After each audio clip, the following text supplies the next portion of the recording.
Every week I see in candle groups this debate. Can I use essential oils in candles? Let's do a deep dive on the pros and cons of using essential oils in candles. This format is different from my other videos. This is structured like a course. So let's get started. If we haven't met yet, I am Kimberly Patterson, and I teach candle makers how to create candle art using sublimation and engraving. My book is available at cost for a limited time. This course is longer than most of my videos and goes into detail on pet safety, how to read safety reports, etc. Feel free to skip around if there is a topic of particular interest to you. This includes a lot of research and goes into depth to explain recommendations. You will absolutely know which essential oils you can use and what not to use and why after listening to this course. Be prepared to screenshot resources and check lists. We are primarily going to talk about safety and what to look for in fragrance oils, which essential oils you can use, and even what to avoid for pets. Let's start with the core misunderstanding. Candles are a combustion product. What matters most is not whether an oil is derived from plants or synthesized in a lab, it's how that oil behaves under heat and open flame. The candle industry overwhelmingly uses fragrance oils because they are engineered specifically for this environment. Stable under heat, consistent in scent throw, and rigorously tested for combustion safety. So why do fragrance oils usually perform better? These are the pillars that determine performance: hot throw, heat stability, consistency, cost, and complexity. Let's talk about all of them. Essential oils are highly volatile by nature. When heated in a wax pool, which can reach 150 to 180 Fahrenheit, they tend to flash off rapidly rather than dispersing gradually into the room. The result is a scent experience that starts strong but fades quickly during the burn. This is what a candle maker will experience. Strong cold throw when the candle is unlit. Weak or absent hot throw during the burn. Scent that fades dramatically within the first hour, which is especially common with citrus essential oils. Fragrance oils are specifically engineered to release at candle burn temperatures, solving this problem by design. Understanding the thermal environment inside your candle helps explain why formulation matters so much. Container candles create a sustained heat zone that many essential oils simply aren't built to survive. 150 degrees Fahrenheit is the lower range. We are talking the wax temp, not the vessel temp. Wax pool temperature in container candles during an active burn is normally 180 degrees. This is why preferred flash points for most candle makers are above 180 Fahrenheit, which is what most professional candle makers target when selecting fragrance oils. With essential oils, you have a consistency from batch to batch problem. Essential oils are agricultural products. Every variable in the growing and extraction process introduces variation that directly affects your finished candle, making quality control a constant challenge for professional makers. Why do essential oils vary batch to batch? Let's start with crop year. Climate variations season to season affect the chemical composition and aromatic intensity of the same botanical species. 2 lavender oils from different harvests can smell noticeably different. Also, growing conditions. Soil type, altitude, rainfall, and sun exposure all influence final oil chemistry. Origin matters, and not in a predictable way. Another variable is the extraction method. Steam distillation, cold press, and CO2 extraction all produce meaningfully different aromatic profiles from the same raw plant material. And finally, supplier quality. Adulteration and dilution are real concerns in the essential oil market. Without GCMS testing, batch inconsistency is nearly impossible to control at scale. Fragrance oils unlock scent complexity, which, if you are creating luxury candles, is a must. Many of the most popular and profitable candle scents simply cannot be created using essential oils alone. Fragrance oils allow perfumers to engineer multi-dimensional scent experiences that evolve during the burn. What scents are impossible to create with essential oils alone? For starters, bakery scents: fresh bread, vanilla cake, cookies, ocean and marine accords. Luxury hotel and linen scents: smoke and tobacco accords, amber and resin blends, and perfume-style layered compositions. Perfume dupes are one of my favorites. So how do fragrance oils work? Professional fragrance oils are built with top notes, the first impression, middle notes, the body of the scent, and base notes, a lingering finish, creating an evolving scent experience across the life of the candle. This is why nearly all luxury candle brands use them exclusively. So the question everyone has, are essential oils safe in candles? The answer is nuanced. Essential oil does not automatically mean safe for burning. Some are relatively more stable and widely used in candle making. Others carry serious risks around combustion, respiratory health, and pet safety that are frequently overlooked. So what are the essential oil safety concerns? Low flash points. Some essential oils have flash points well below candle wax pool temperatures, meaning they can flash off or behave unpredictably before they even have a chance to scent the room.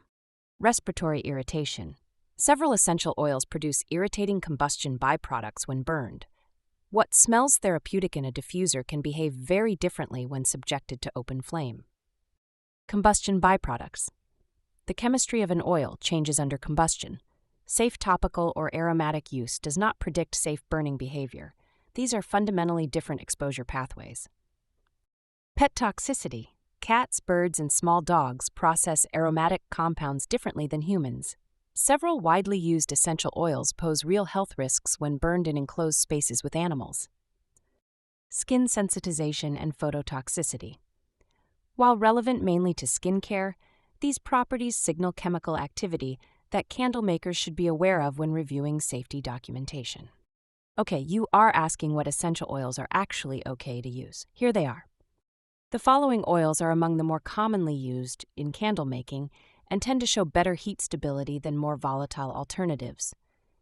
Even these require proper load testing, wick testing, and IFRA guidance review before use in finished products.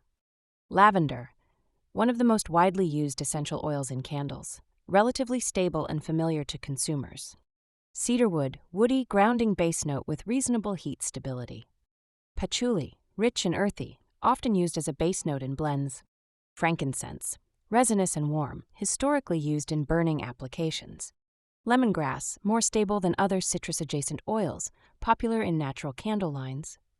Peppermint, can be used in small amounts, monitor for respiratory sensitivity. Citronella, common in outdoor candles, reasonably stable with tested loads. Sandalwood, warm, creamy base note, often used in luxury blends. Fir needle, popular seasonal option, test carefully for wick clogging. Rosemary, use in limited amounts, herbal character but can be sharp at higher loads. Proceed with caution, essential oils that require careful consideration. These categories represent some of the most frequently misused essential oils in candle making. Each carries specific risks that go beyond simple performance concerns. Several involve documented safety issues for people and pets. Let's start with citrus oils. They have a very high appeal but are also very high risk. The most commonly used citrus essential oils are lemon, sweet orange, bergamot, lime, and grapefruit. So why are they high risk? Let's talk about the problems. First off, they are highly volatile. They flash off rapidly in hot wax. They have a weak hot throw, and the cold throw is deceiving. They also oxidize quickly. Their shelf life issues affect scent and safety. And finally, phototoxicity. Some, especially bergamot and expressed lime, are phototoxic and restricted by IFRA. Many makers add citrus essential oils and assume the cold sniff confirms performance, only to discover the candle barely throws a scent when lit. Cinnamon and clove are familiar scents that candle buyers love. They are also a real hazard as an essential oil. Both are well-documented skin sensitizers and respiratory irritants, and their combustion behavior introduces additional concerns. They can irritate airways when burned in enclosed spaces, may be particularly harsh around pets, and their sensitization potential increases with repeated exposure. For these scents, a high-quality fragrance oil version is almost always the safer and better performing choice. Another essential oil which should not be used is eucalyptus and tea tree oil. Eucalyptus is highly debated in candle-making communities. Eucalyptus oil is flammable and has raised concerns around respiratory irritation when burned. It is commonly cited as potentially toxic to pets, particularly cats and birds. even at relatively low airborne concentrations from candle diffusion. Tea tree oil is also generally avoided by experienced candle makers. Pet toxicity is a primary concern. Tea tree or melaleuca is widely recognized as dangerous for cats and dogs. Combustion also creates a harsh medicinal character that is poorly received by most consumers, and ingestion risk via diffused particles is a documented concern for animals in the space. In addition, wintergreen and pennyroyal are considered unsafe. Why? Wintergreen contains methyl salicylate, toxic in significant amounts to pets and children. Pennyroyal carries documented liver toxicity risk and is especially dangerous around cats. These oils should not be used in candles intended for any occupied space.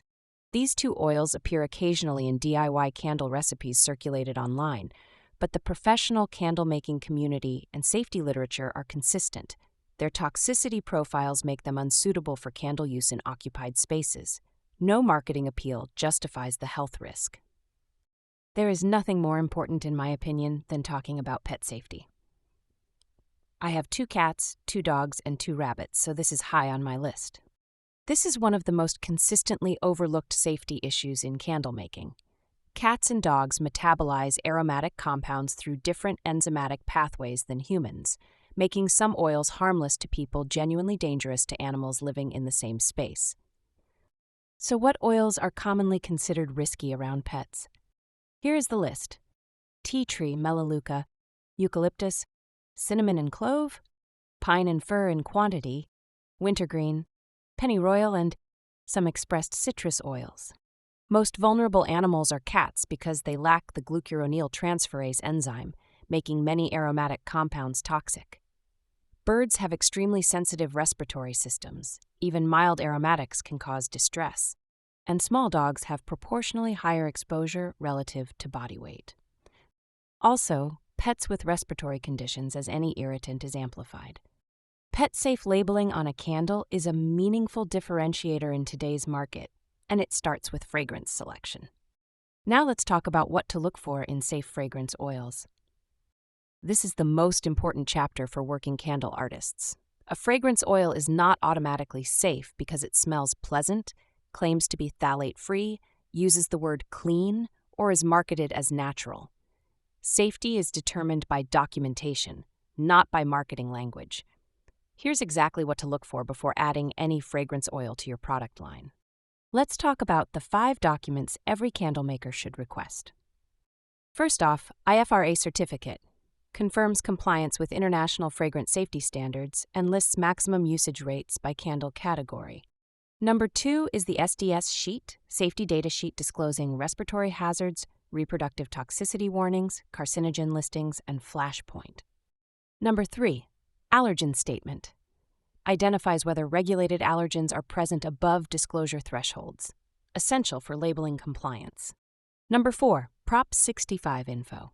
California's Prop 65 flags chemicals known to cause cancer or reproductive harm, relevant even if you don't sell in California. Number 5, recommended usage rates. Supplier-tested load percentages for the specific wax type you use, not generic industry estimates. Understanding the IFRA certificate. The IFRA, International Fragrance Association, Certificate of Conformity is the single most important document to request from any fragrance oil supplier. It tells you the maximum safe usage percentage for a given product category, including candles, and confirms whether restricted or prohibited ingredients are controlled within compliant limits. Always verify the certificate references the current IFRA standard amendment and specifically covers Category 12, candles and air fresheners. Reading the SDS, what to look for. You are looking for these red flags on any SDS? Respiratory sensitizer or irritant classifications. Reproductive toxicity warnings, Category 1 or 2. Carcinogen listings under GHS or IRC. Flashpoint below 180 degrees Fahrenheit for candle use. Missing or incomplete hazard identification sections. Let's clarify why phthalate-free is not enough. Phthalate-free is a marketing claim, not a safety certification. Many experienced candle makers, and Reddit's candle-making community in particular, flag this frequently. An oil can be free of phthalates while still containing ingredients with reproductive toxicity warnings, carcinogen flags, or respiratory sensitizer classifications. Always read the full SDS. This is what a SDS looks like. These should be available for every fragrance you buy from your supplier. What does flashpoint tell you? Let's start with what flashpoint is. Flashpoint is the lowest temperature at which vapors from a flammable liquid can ignite when exposed to an open flame or spark. The reason this matters for candles is the lower flashpoint, oils may evaporate during pouring or behave unpredictably in wax pools that exceed their flash temperature. Most candle makers prefer fragrance oils with flashpoints above 180 degrees Fahrenheit for predictable performance and safer handling. And the important caveat? Flashpoint alone does not determine safety. An oil with a high flashpoint can still contain hazardous ingredients. SDS review is always required. For candle-safe testing, only use what's rated for combustion. Use these for safety. Fragrance oils specifically formulated and tested for candles. Also oils rated for wax melts and combustion products. And supplier-tested blends with documented candle performance. And avoid these. Diffuser-only oils, not rated for open flame exposure. Perfume and body fragrance oils, different chemistry and safety profile. Craft or soap fragrance oils, skin contact safety does not equal combustion safety. And random Amazon fragrance oils frequently lack any safety documentation. The application rating matters because combustion fundamentally changes how an ingredient interacts with the human body.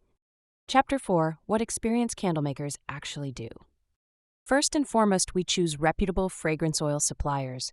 Professionals source from suppliers who specialize in candle-safe fragrance oils and provide full documentation. We test at lower fragrance loads first. Rather than pushing to the maximum load percentage, experienced makers test at conservative rates and evaluate combustion performance, wick behavior, and throw before scaling. We prioritize combustion performance over natural marketing. The professional standard is what burns cleanly, throws consistently, and passes safety review, not what the label claims about its origin. We avoid unsupported safety claims. Claiming a candle is safe or non-toxic without documentation is both legally risky and ethically problematic. Documentation is the only foundation for honest safety claims. What the candle-making community consistently reports. Online candle-making communities, particularly Reddit's r/candlemaking, provide a large, ongoing sample of real-world maker experience. The consistent themes are clear and worth taking seriously as a form of collective field testing. Quote, I switched from lavender essential oil to a candle-safe lavender fragrance oil, and the hot throw improvement was immediate and dramatic. No comparison. Quote, the frustration with citrus essential oils is real. Great cold throw burns for an hour, and you can barely smell it across the room. Fragrance oil version performs completely differently. Quote, cost math on essential oils just doesn't work once you account for how much more you need to use to get acceptable throw. Fragrance oils win on economics alone. Unquote. To conclude, let's sum it all up and talk about best practices. So what is the recommended framework for most candle businesses? Best practices include using high-quality candle-safe fragrance oils, IFRA-compliant oils with current certificates, phthalate-free oils with full SDS documentation, oils with transparent allergen and Prop 65 disclosures, and supplier-recommended usage rates for your specific wax type. Avoid these. Random Amazon fragrance oils without safety documents. Diffuser-only or therapeutic oils not rated for combustion. Essential oils known for pet toxicity or extreme volatility. Any fragrance, essential or synthetic, without an SDS. Supplier claims without supporting documentation. Where essential oils genuinely excel. This isn't a complete dismissal of essential oils. It's about using the right tool for the right application. Essential oils are excellent products in the right context. For most candle applications, however, they are the wrong tool for the job. Diffusers. Ultrasonic and nebulizing diffusers are the ideal delivery system for essential oils. No combustion, controlled output, and the therapeutic properties remain fully intact without heat degradation. Room sprays. Water and alcohol-based room sprays allow essential oils to perform beautifully without any heat exposure, making them ideal carriers for volatile aromatics like citrus and mint. Skincare and aromatherapy. Topical and inhalation-based aromatherapy products are where essential oils were designed to work. Their therapeutic chemistry is preserved and their safety profiles apply correctly in these applications. The 4 pillars of candle fragrance safety. Combustion stability, how the fragrance behaves under heat and open flame, not how it smells cold. Testing, load testing, wick testing, and burn testing across the full life of the candle. Documentation, IFRA, SDS, allergen statements, and Prop 65 disclosures from the supplier. Formulation quality, supplier expertise, controlled ingredients, and standardized manufacturing processes. Quick reference, essential oil risk summary. Take a screenshot of this quick chart for future reference. Fragrance oil supplier checklist. Use this checklist when evaluating any new fragrance oil supplier.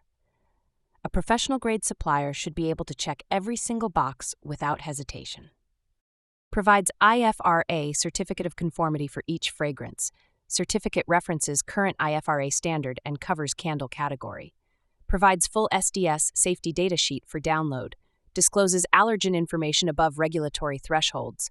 Provides Prop 65 compliance information.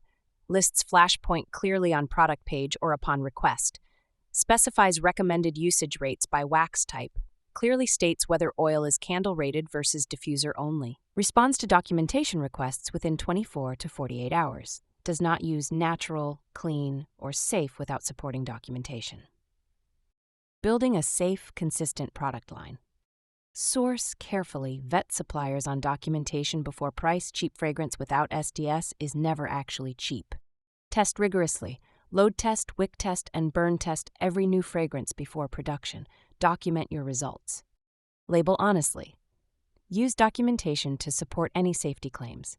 Phthalate-free and IFRA compliant mean something. Only state what you can prove. Scale confidently. A well-documented, consistently performing fragrance system is the foundation of a professional candle business that can grow. Key takeaways. Natural does not equal safe for burning. The combustion context changes everything. Evaluate safety in the candle environment, not the diffuser environment. Fragrance oils perform better. For hot throw, stability, consistency, and cost, properly sourced fragrance oils outperform essential oils in candles in almost every measurable way. Documentation is the standard. IFRA plus SDS plus supplier transparency equals the non-negotiable foundation. Marketing language without documentation is not a safety claim. Pets deserve consideration. Several commonly used essential oils pose real toxicity risks to cats, birds, and dogs. Pet-safe formulation is both ethical and a market differentiator. Final thought, test it, document it, trust the data. The best candle makers are not the ones with the most natural ingredients. They are the ones with the most rigorous testing protocols and the most honest relationship with safety documentation. That is how great, safe candles are made. Enjoy these resources for further research. Want to know what to watch next? If you enjoyed this video, you might really like Wick Science, where we go into depth of how a wick actually works. Subscribe to this channel if you got value today. It is a free thing to do, and it helps us reach more candle makers like yourself. And if you're interested in getting my book on sublimation and engraving at cost, the link is in the description. Buyers of my book can explore a free trial that includes one-on-one coaching, a physical monthly newsletter delivered to your front door, and my private school community. And if you'd rather buy my candles instead of making them yourself, I've added a link to my Etsy shop below. See you next time on The Candle Artist Way.